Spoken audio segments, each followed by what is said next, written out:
7वां अध्याय चंड मुंड वध।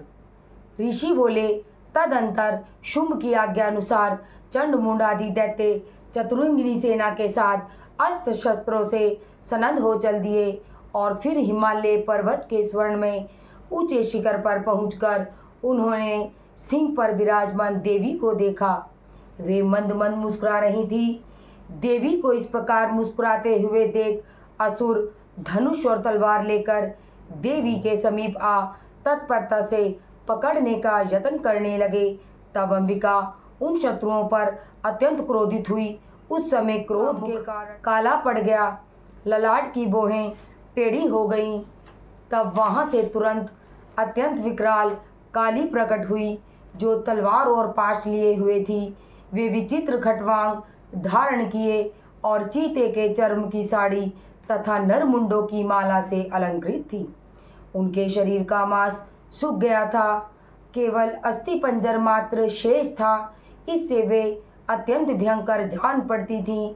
विशाल मुख से जीभ लपलपाने के कारण वे और भी डरावनी प्रतीत होती थीं। उनकी आंखें भीतर की ओर धसी हुई अंगारे के समान लाल थी। वे अपनी भयंकर गर्जना से संपूर्ण दिशाओं को गुंजा रही थीं।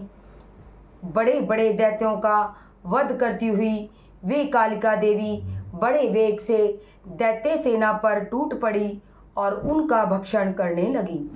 वे पार्श्व रक्षकों, अंकुशधारी महावतों और योद्धाओं तथा घंटा सहित कितने ही हाथियों को एक ही हाथ में पकड़कर मुंह में डाल लेती थीं। इसी प्रकार घोड़े, रथ और सारथी सहित रथी सैनिकों को मुंह में डालकर अत्यंत भयानक रूप से दांतों से उन्हें चबा डालती थी। किसी के बाल पकड़ लेती, किसी की गर्दन दबा देती, किसी को पैरों से दबोच देती तो किसी को छाती से धकेल कर मार डालती थी। वे असुरों द्वारा छोड़े गए अस्त्र शस्त्रों को मुंह से पीस डालती थी। इस प्रकार काली ने बलवान दुरात्मा दैत्यों की वह सेना कूच डाली, घाट उतार दिए, कुछ खटवांग से पीट दिए तथा कितने ही असुर दांतों से कुचल दिए। इस प्रकार क्षण भर में दैत्यों की वह सेना देवी ने मार गिराई। यह देख चंड उन अत्यंत भयानक काली देवी की ओर दौड़ा और इधर महादैत्य मुंड ने भी भयंकर बाणों की वर्षा से हजारों बार चलाए हुए चक्रों से उन भयानक नेत्र वाली देवी को ढांप दिया। वे अनेकों चक्र देवी के मुख में समाते हुए ऐसे जान पड़ते थे मानो सूर्य के अनेक मंडल बादलों के उदर में प्रवेश कर रहे हों। तब भयंकर गर्जना करने वाली कालिका ने अत्यंत रोष में भरकर भीषण अट्टहास किया। उस समय विकराल वदन के भीतर कठिनता से दिखाई पड़ने वाले दांतों की प्रभा से वे अत्यंत उज्ज्वल दिख रही थीं। देवी ने विशाल तलवार हाथ में लेकर हाँ हाँ का उच्चारण करके चंड पर आक्रमण किया और उसके बाल पकड़कर उसी तलवार से उसका सिर काट डाला।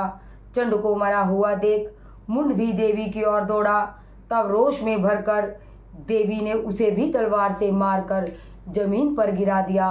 महापराक्रमी चंड और मुंड के मरते ही बची हुई सेना भयभीत होकर चारों ओर भाग गई।